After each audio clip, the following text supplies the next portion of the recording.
Bom, então, boa tarde. Vamos dar prosseguimento, né, ao segundo Congresso Cearense de Neuropatias Periféricas e o segundo Simpósio Cearense de Rancenologia. E aí inicio já agradecendo a oportunidade de presidir essa mesa tão significativa, tão importante para que a gente possa falar sobre a hanseníase, né, e principalmente iniciando com a questão do diagnóstico e manejo de incapacidades em hanseníase, né, já que a gente sabe que uma das grandes causas do estigma, do preconceito, são as incapacidades físicas, né? E aí a gente vai dar prosseguimento ao evento, e aí eu apresento a doutora Suziane Franco de Souza Martins, que vai iniciar essa mesa falando de diagnóstico e manejo de incapacidades em hanseníase. A doutora Suziane, ela tem graduação em terapia ocupacional pela Universidade de Fortaleza, ela é especialista em saúde mental pela Universidade Federal do Rio de Janeiro, e atualmente ela é coordenadora de ensino e de prevenção de incapacidades físicas em hanseníase e reabilitação do Centro de Referência Nacional em Dermatologia Sanitária Dona Libânia. Ela tem experiência, né, na área de terapia ocupacional e saúde pública, atuando principalmente em hanseníase, pacientes queimados, prevenção de incapacidades, ações de controle em hanseníase e realiza assessoramento pelo Ministério da Saúde em prevenção de incapacidades físicas. Então, tenho certeza que a doutora Suziane vai trazer uma grande contribuição ao nosso evento, né? E, doutora, você tem a palavra, e após a gente passa para a seguinte fala. Por favor. Obrigada. Então, boa tarde, né? Eu queria parabenizar a todos os palestrantes pelas excelentes palestras que eu estou assistindo. Quero agradecer de coração ao doutor Marcos Cunha pelo convite, e é um prazer estar aqui, né, falando sobre diagnóstico e manejo de incapacidades em hanseníase, como a professora falou muito bem aí, que é o grande nó, né, da hanseníase que a gente sabe. Então, eu estou aqui por esse motivo, né? Eu sou da equipe de reabilitação, sou terapeuta ocupacional. Então, se a hanseníase fosse apenas uma doença de pele, eu talvez não estivesse aqui, né? Então, como a gente sabe que a incapacidade é um grande nó na hanseníase que gera, que traz o preconceito, que traz esse estigma, né? Então, é importante que a gente esteja aqui falando, e a importância também do diagnóstico precoce. Então, o Van, ele fala muito bem sobre isso, que é uma das causas mais comuns das incapacidades permanentes entre as doenças transmissíveis desenvolvidas. Então, a hanseníase, a gente sabe que ela está aí e que ela vem aumentando a cada ano o grau de incapacidade, né? Então, a gente está pegando muitos pacientes lá nas referências chegando incapacitados. Então, a gente teve aí, né, o percentual de casos novos de hanseníase diagnosticado no Brasil, né, vem aumentando. Do total que a gente teve de 28.660, né, do quanto ao grau de incapacidade física que foram avaliados, foram 24.780.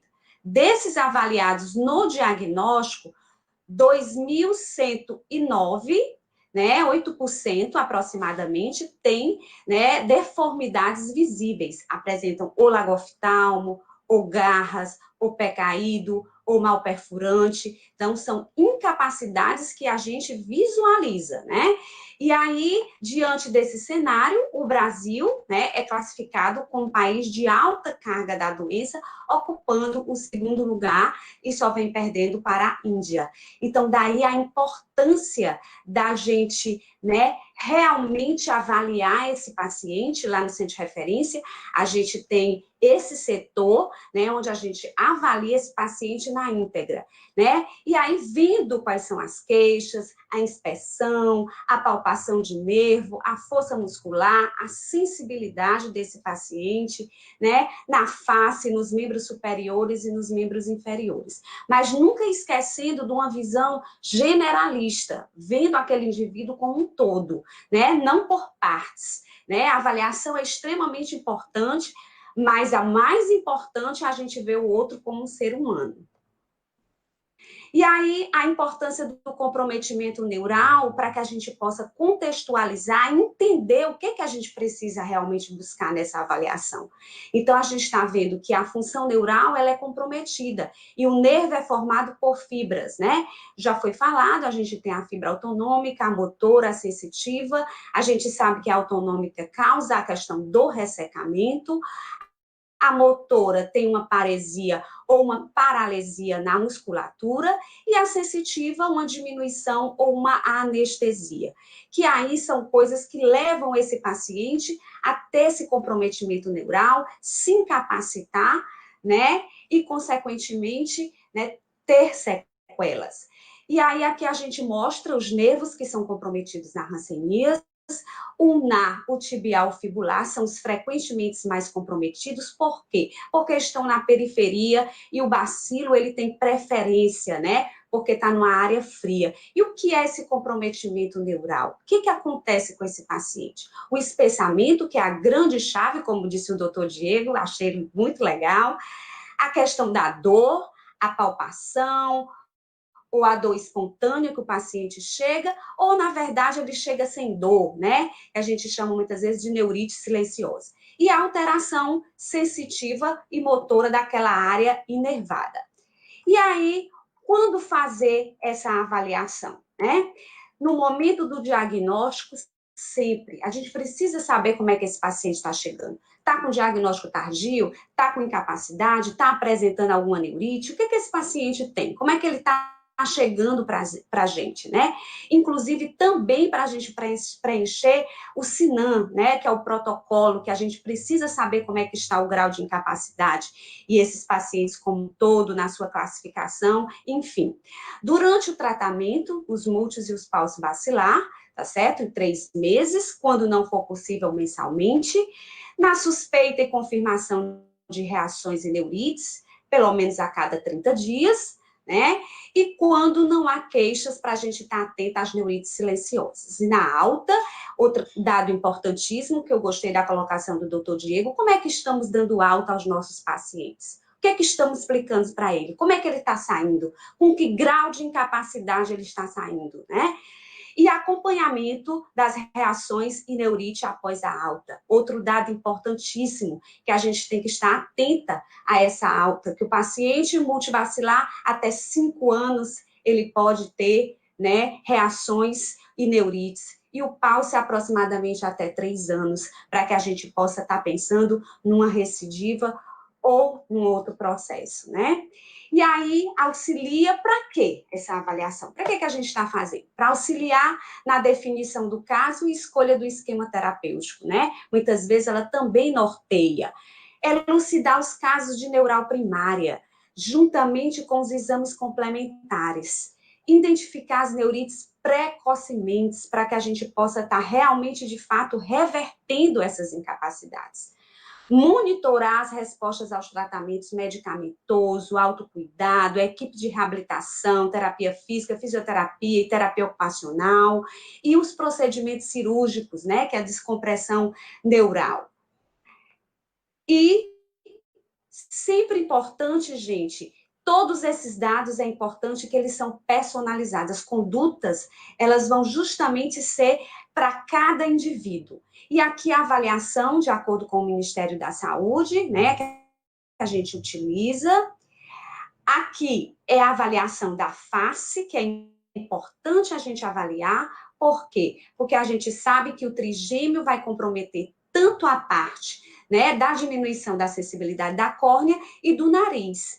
E aí a gente precisa também, né, avaliar o nariz, porque tem esse raminho que vem aqui, que é o naso ciliar, e que ele resseca, né, e que ele também poderá estar causando alterações na face, como o desabamento do septo nasal, associado também ao facial.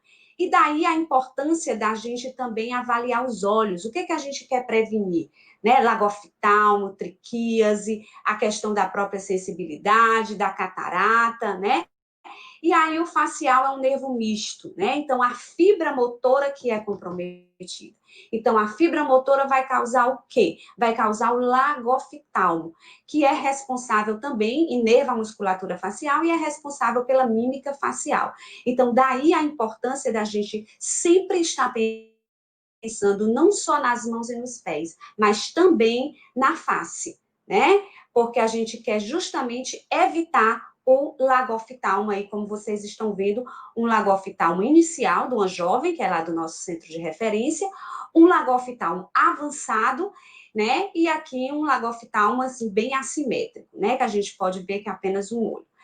E a questão da sensibilidade que a gente faz com o fio dental, né? A gente, 5 centímetros, onde a gente toca a córnea inferior, para realmente a gente ver se realmente esse nervo está comprometido.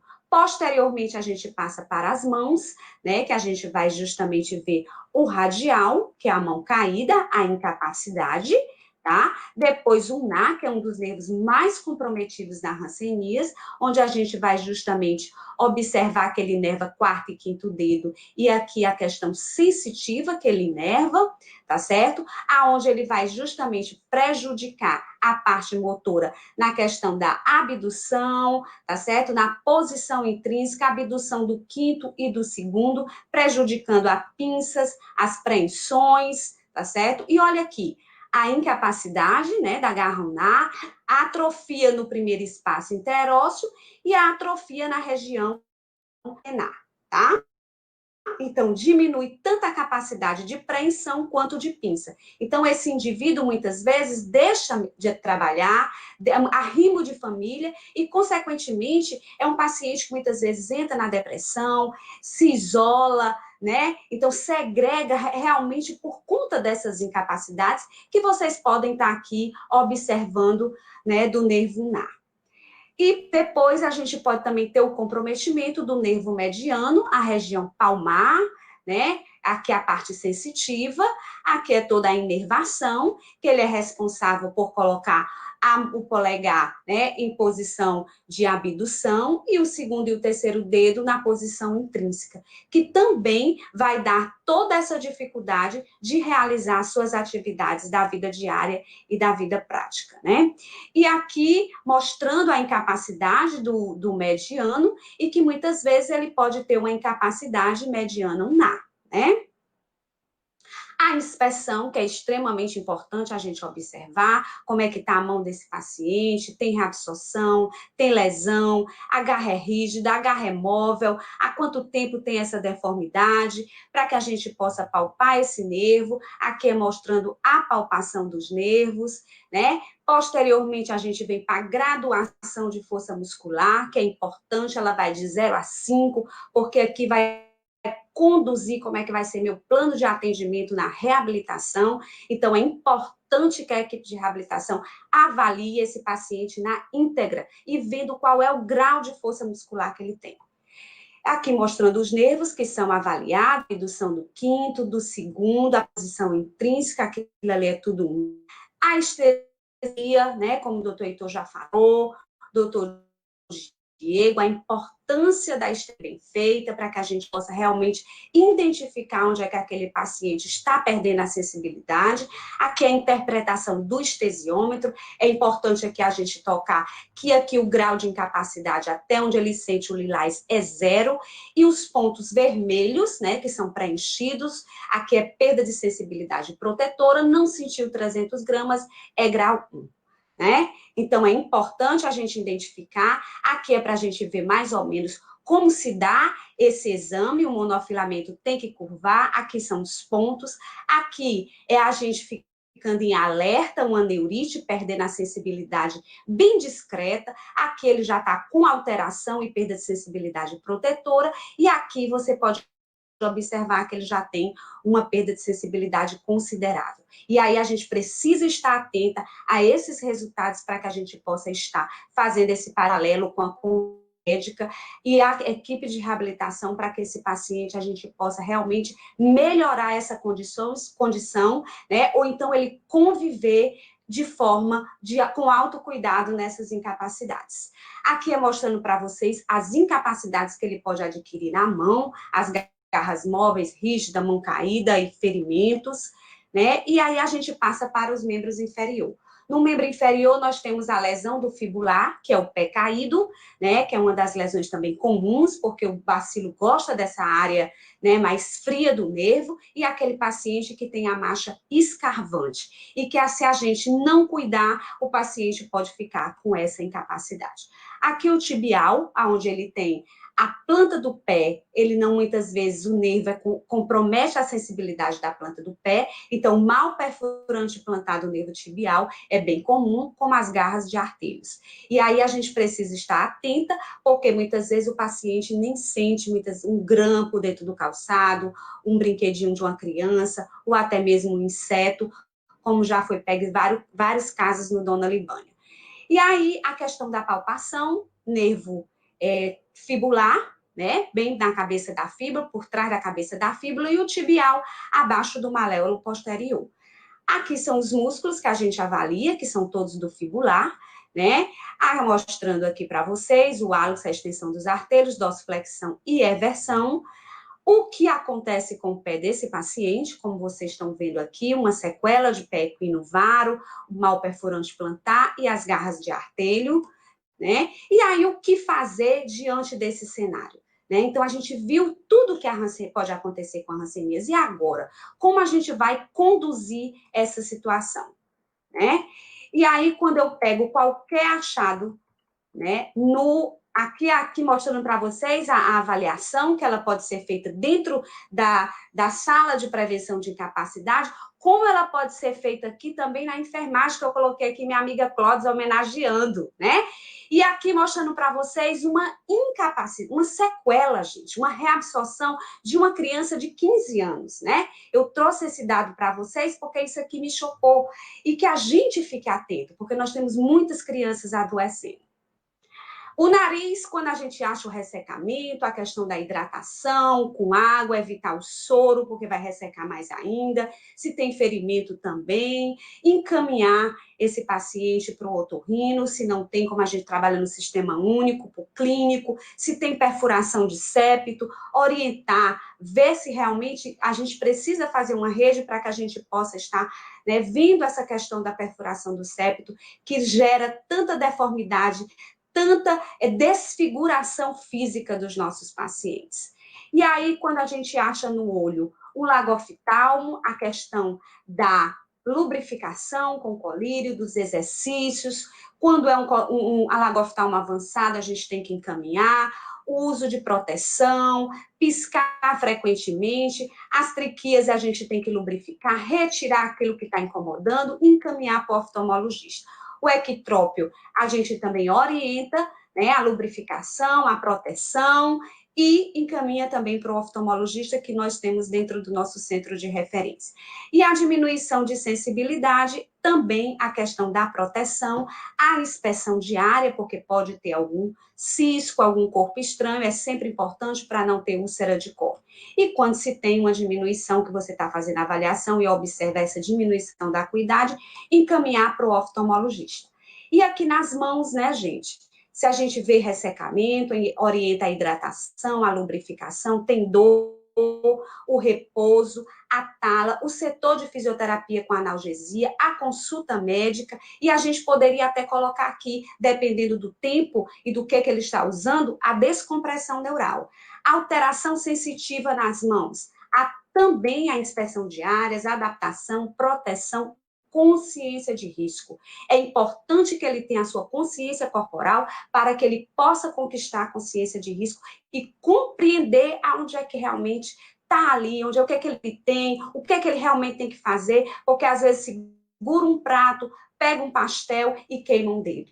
Então, ele tem que entender esse processo. Né? As alterações motoras, que a gente orienta todos os nossos pacientes, encaminha para a terapia física, a questão das garras, né, das atrofias, com órtese, com terapia, com adaptações, com descompressões e os ferimentos que a gente encaminha para a sala de curativo. Os pés, a mesma coisa que as mãos, óbvio, né? Tala gessada, setor de fisioterapia, quando tem dor, as alterações sensitivas. O pé mais importante ainda, porque a mão está no nosso plano visual, o pé está mais embaixo, então essa consciência de risco tem que ser muito mais forte. Olhar a calçada, olhar a planta do pé, realmente identificar e proteger esses pés, né? A questão da adaptação de palmilhas, da órtese para pé caído, né, a avaliação da biomecânica desse paciente e a questão do curativo com palmilhas adaptadas. E aqui mostrando para vocês um diagnóstico tardio, né, um ferimento, um pé caído, uma mão cheia de reabsorção, mas é importante a gente dizer que sempre há algo a fazer por esses pacientes. E aqui o nosso setor de fisioterapia e terapia ocupacional, lá do nosso centro de referência, os calçados, né, a importância do calçado adequado para esse paciente, o uso de meia, né, observar esse calçado, observar a planta do pé, o calçado confortável, as adaptações, né, o uso de luva, de material que ele possa realmente se alimentar por conta da apreensão, que seja de madeira, que não traga, né, aquecimento para essa mão e não venha queimar. As hortas, né? É importante salientar aqui que no nosso centro de referência a gente trabalha com hortas alternativas, a gente trabalha com mangueira, com EVA, com velcro, então a gente vai fazendo o que a gente pode por esse paciente, porque essas outras hortas são hortas caras, são placas de termoplástico, né? E a gente não tem esse acesso. Aqui a hortese para pé caído, né? A gente faz a tala gessada desse paciente, inclusive a gente treinou várias equipes e tem equipes aí maravilhosas em Maracanaú, né?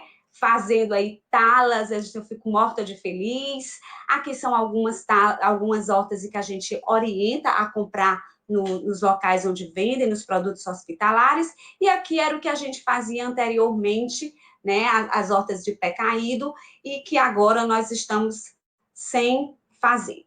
A sala de curativo, né, que a gente faz o encaminhamento, aqui o nosso grupo de autocuidado, a menina dos meus olhos, né, e que a gente trabalha todo esse contexto, onde a gente vai falar de rancenias, onde a gente trabalha a consciência de risco, onde a gente trabalha a percepção corporal, direitos sociais, as questões emocionais, como eu falei para vocês, a gente tem que ver o indivíduo como um todo, não só como olho, mão, pé e incapacidade. Né? Então, nós temos pacientes que, a partir do momento que a gente escuta, e aí ele vai compreendendo e vai gerando esse autocuidado. É incrível como o autocuidado está junto com essa questão dessa consciência de risco e dessa percepção corporal e desse entendimento das questões emocionais.